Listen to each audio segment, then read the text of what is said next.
to perform, they want us to go down. That's why they made this budget where they didn't allocate anything. They didn't even care about the promises made in the 2014 Act. Sir, please once again, sir, I am requesting, I want to conclude requesting that. గట్టిగా మీరు స్పందిస్తారని ఆశిస్తూ మిమ్మల్ని మాట్లాడవలసిందే కోరుతున్నాను.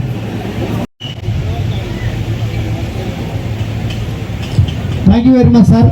మీ మొదటి ప్రసంగం అద్భుతమైన photo trade expo committee వ్యవస్థాపక అధ్యక్షులు వెంకటరెడ్డి గారికి, టీజీయూపీఏ అధ్యక్షులు హుసేన్ గారికి, జనరల్ సెక్రటరీ శ్రీనివాస్ గారికి, కోశాధికారి శైలేందర్ గారికి, ఈ లోకల్ ఎల్బీ నగర్కి సంబంధించినటువంటి అధ్యక్షులు లక్ష్మారెడ్డి గారికి, అలాగే నాగరాజు గారికి, ఈ ఫోటోటెక్ ఇక్కడ ఏదైతే కార్యక్రమానికి అధ్యక్షత వహించినటువంటి కార్యక్రమానికి ముఖ్యమైనటువంటి అభిమన్యు గారికి నేను ఎక్స్పెక్ట్ చేయలే. ఇంతమంది దీని మీద ఆధారపడి ఉన్న వాళ్ళు ఉన్నారని కూడా నేను ఎక్స్పెక్ట్ చేయలేదు. అంటే మేము ఎప్పుడైనా ప్రెస్ మీట్లు పెట్టినా మాకు ఎక్కువ జర్నలిజం తోటి రిలేషన్స్ ఉంటాయి, ఇకపోతే పెళ్లిళ్ళు ఫంక్షన్లు వీటిల్లో ఫోటోగ్రాఫర్ల గురించి అవగాహన ఉంది. కానీ ఇంత పెద్ద సంఖ్యలో ఈ వృత్తి మీద ఆధారపడి ఉండే వాళ్ళు ఉంటారు, ఇంతమంది జీవితము, ఇంతమంది స్వయంగా వాళ్ళు ఉపాధి కల్పన చేసుకొని బతుకుతున్న విషయాన్ని కూడా అసోసియేషన్ వాళ్ళని కాపాడుకునే ప్రయత్నం చేస్తూ ఎన్నో రకాల ప్రోగ్రామ్స్ ఇప్పుడే మన అన్నగారు చెప్తున్నారు హుసేన్ గారు. గతంలో ఎన్నో ఇన్సిడెంట్స్లలో వీళ్ళు ఈ ఫోటోగ్రాఫర్స్కి వాళ్ళ కుటుంబ సభ్యులు ఆర్థిక సమస్యలతోటో ఇంకే యాక్సిడెంటల్ ఇష్యూస్ వచ్చినా కానీ ఆదుకోవడానికి ప్రయత్నం చేసేదాన్ని చూస్తే నేను మీ అందరికీ హ్యాట్స్ ఆఫ్ అండి. ఎందుకంటే వ్యాపారం చేసుకునే వాళ్ళల్లో తక్కువ మందికి యూనిటీ ఉంటుంది అనుకుంటాం. వీళ్ళంతా కాంపిటీటర్సే కదా, తక్కువ మంది ఉంటే ఎక్కువ వ్యాపారం వస్తుందని ఆలోచన కంటే ఎక్కువ మందిని ఉన్న అందరినీ కాపాడుకోవాలన్న ఆలోచన చాలా గొప్పది. ఎందుకంటే బేసిక్ ఏమైందంటే ఓ 10 మంది ఫోటోగ్రాఫర్లు ఉంటే బాగుండు, మాకు రోజు వ్యాపారం ఉంటుంది, 100 మంది ఉండొద్దు అనే ఆలోచన నుంచి ఎవరైనా స్వయంగా బతకాలనే ఆలోచనతో ఈరోజు ఫోటోగ్రాఫర్స్ అవుతారు. ఎందుకంటే మనం చదువుకున్న తర్వాత ప్రభుత్వాలు, గత ప్రభుత్వాలైనా ఈరోజు మేము ప్రభుత్వంలో ఉన్నా, మేము గత 8 నెలల నుంచి రాష్ట్రంలో 10 సంవత్సరాల తర్వాత తెలంగాణలో అధికారానికి వచ్చినాం. ఎన్నో సమస్యలతోటి మేము ఇట్లాంటి సమస్యలు రోజు ఎక్కడికి పోయినా సమస్యలు కనపడుతున్నాయి. వాటికి పరిష్కారం మార్గం ఏంటంటే మా ముఖ్యమంత్రి గారు కూడా మీ అందరికీ తెలుసు, యువకుడు, ఈ వయసులో ముఖ్యమంత్రి ఏంటంటే ఇంకొక 2 దశాబ్దాలు క్రియాశీలకంగా రాష్ట్రంలో ఒక ముఖ్య నాయకునిగా ఉండాలన్న ఆలోచన ఉంటుంది. కాబట్టి ఇటువంటి సమస్యలన్నింటినీ కూడా ఆయన దృష్టికి తీసుకెళ్తాం. రెండోది ఏంటంటే మీ దగ్గర కూడా, ఎందుకంటే ఈ వ్యాపారం అనేది అంటే నేను మీకు చేసే గొప్ప కార్యక్రమాలకు తోడుగా ఉంటూ ఒక సోదరునిగా నేను కొన్ని సూచనలు కూడా ఇవ్వాలనుకుంటున్నాను. ఎందుకంటే మనము ఈ ఫోటోగ్రాఫర్స్ అనేది సరే ప్రైవేట్ ఫంక్షన్స్ నుంచి మొదలు పెడితే జర్నలిస్ట్ ఫోటోగ్రఫీ, కొంతమంది ప్యాషనేట్గా ఫోటోగ్రాఫర్ అవుతారు, బాగుంటుంది. ఎందుకంటే ఈరోజు టెక్నాలజీ బాగా ఇంప్రూవ్ అయింది.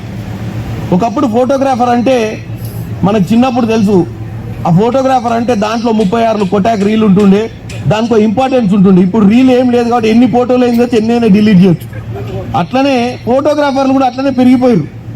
ఎందుకంటే టెక్నాలజీతో పాటు దీన్ని ఉపాధిగా చూస్తూ చాలామంది ఫోటోగ్రాఫర్లు ఈ వృత్తిలోకి వస్తున్నారు.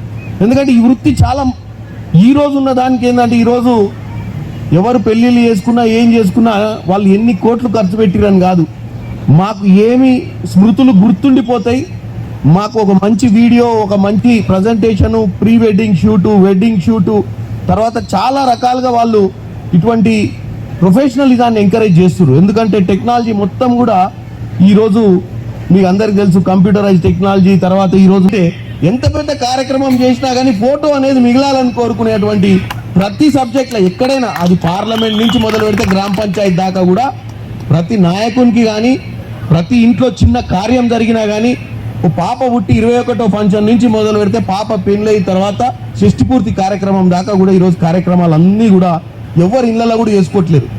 ఎందుకంటే ఇళ్లలో చేసుకుందరు, ఇప్పుడు అందరు ఫంక్షన్ హాల్లో చేసుకుంటున్నారు, ఒక ప్రొఫెషనల్ ఫోటోగ్రాఫర్ని అడుగుతున్నారు. డెఫినెట్గా మీరు కూడా, నేను అనేది ఏంటంటే కొత్తగా వచ్చే వాళ్ళను ఒక రిజిస్ట్రేషన్ ప్రాసెస్ పెట్టి వాళ్ళకు వాస్తవాలు కూడా చెప్పండి, ఇండస్ట్రీలో ఏం జరుగుతుందో. ఎందుకంటే కొంతమంది మధ్యతరగతి కుటుంబం నుండి ఒక ప్యాషనేట్గా ఈ ఫీల్డ్లోకి వస్తున్నారు. వచ్చినప్పుడు ఎక్విప్మెంట్ చాలా, ఇప్పుడే నేను చూసిన ఫంక్షన్లో 30 పెద్ద ఫంక్షన్లు వస్తే ఒక పెద్ద ఏమంటారు ఒక రిచ్ పార్టీ ఏదైనా ఉంటే అది చేసుకుంటే మనకు వాళ్ళకు ఒక ఎక్విప్మెంట్ అవసరం వస్తుంది. ఎక్విప్మెంట్ అవసరం వస్తే కార్ అవసరం. మరి కార్ కొనుక్కోవాలంటే దానికి కూడా లోన్ కావాలి. మరి కార్కి లోన్ కావాలి, కెమెరాకి లోన్ కావాలి. ఇప్పుడు ఉందల్లా మనం ఒక్కలమే ఫ్రీగా నిలబడ్డాం, మనిషి ఒక్కడే ఫ్రీగా దొరుకుతాం. మరి ఆయన ఉపాధి కావాలి ఆయనకు. మరి ఈ 3 అంశాలని దృష్టిలో పెట్టుకొని వచ్చే వాళ్ళకు కూడా ఈ బిజినెస్లకు రావాలనుకునే వాళ్ళకు కూడా ఒక అవగాహన ఉండాలి. ఎంత బిజినెస్ చేయగలుగుతాము, ఎంత బ్రేక్ ఈవెన్ వస్తుంది, ఎట్లా చేసుకుంటాం. ఎందుకంటే బిజినెస్ పెరుగుతున్నా కొద్దీ అన్నప్పుడు కొన్ని రోజులు వస్తుంటుంది, కొన్ని రోజులు పోతుంటుంది. కానీ 12 నెలలు బతకాల్సిన అవసరం ఉంటుంది, 12 నెలలు కిస్తీలు కట్టాల్సిన అవసరం ఉంటుంది. కాబట్టి ఒక ప్లాన్ అనేది ఉండాలి.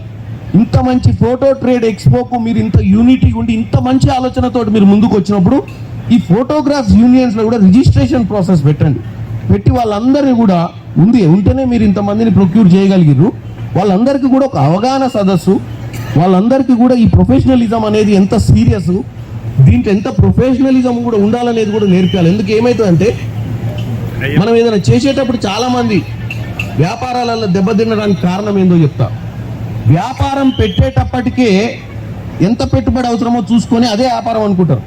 వ్యాపారం పెట్టుబడి పెట్టే రోజు కంటే వ్యాపారానికి బ్రేక్ ఈవెన్ రానికే కూడా ఒక బఫర్ ఉంటుంది. అంటే మనం మార్కెట్లకు పోయి మనం మంచి ఫోటోగ్రాఫర్ అని పేరు తెచ్చుకొని ఆ ఫోటోగ్రాఫరే కావాలి మాకు. మొన్ననే ఒక ఇంటికాడ పెళ్లి ఫంక్షన్లో చూసినాం, వాళ్ళ వీడియోలు బాగా వచ్చినాయి అంటే నీ ప్రొఫెషనలిజం ఉంటే నీకు డిమాండ్ పెరుగుతుంది.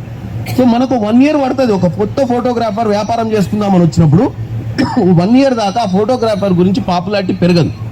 కాబట్టి మీరు కొంచెం అవగాహనతోటి కొత్త ఫోటోగ్రాఫర్స్ చిన్నగా స్టార్ట్ చేయండి. చిన్నగా స్టార్ట్ చేసి మీ టాలెంట్ పెరిగి మీకు మంచి పేరు వచ్చినప్పుడు మీరు ఎక్విప్మెంట్ని మీ బిజినెస్ అనుకూలంగా పెంచుకుంటూ పోండి. అప్పుడు ఏమైందంటే మీకు 100% మీకు వయబిలిటీస్ ఉంటాయి. రెండోది మా హుసేన్ అన్న చెప్పిండు ఏమని, జిఎస్టీ 100% జిఎస్టీకి మేము వ్యతిరేకం. జిఎస్టీ ఏ అంబానీలు అదానీలకు ఫరగూడదు.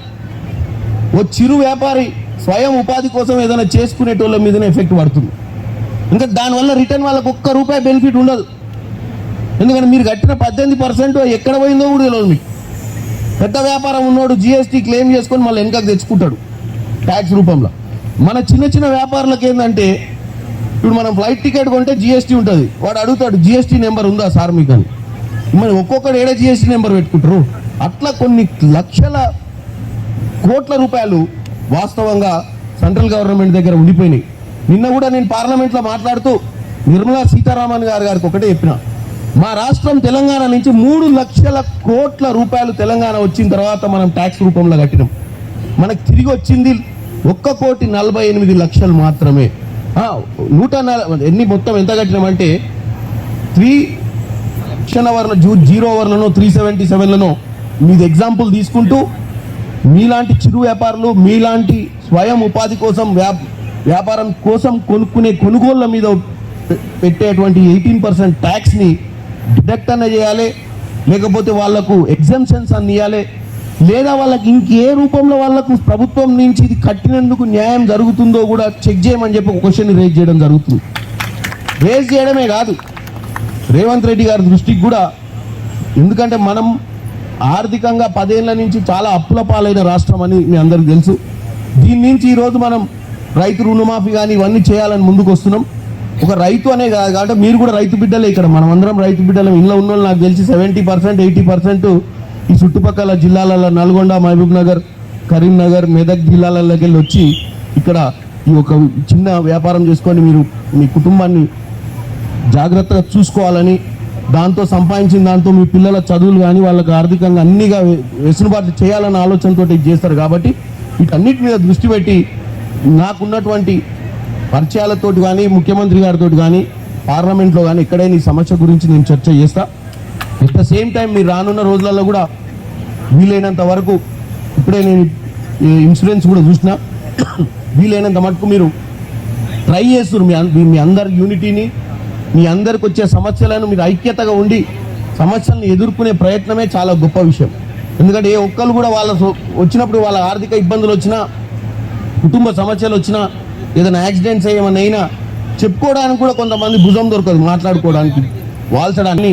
ఒక వ్యాపారంలో ఉండి కూడా ఒక యూనిటీని ప్రదర్శించే విధంగా అందరూ కూడా ఉండాలని కోరుకుంటూ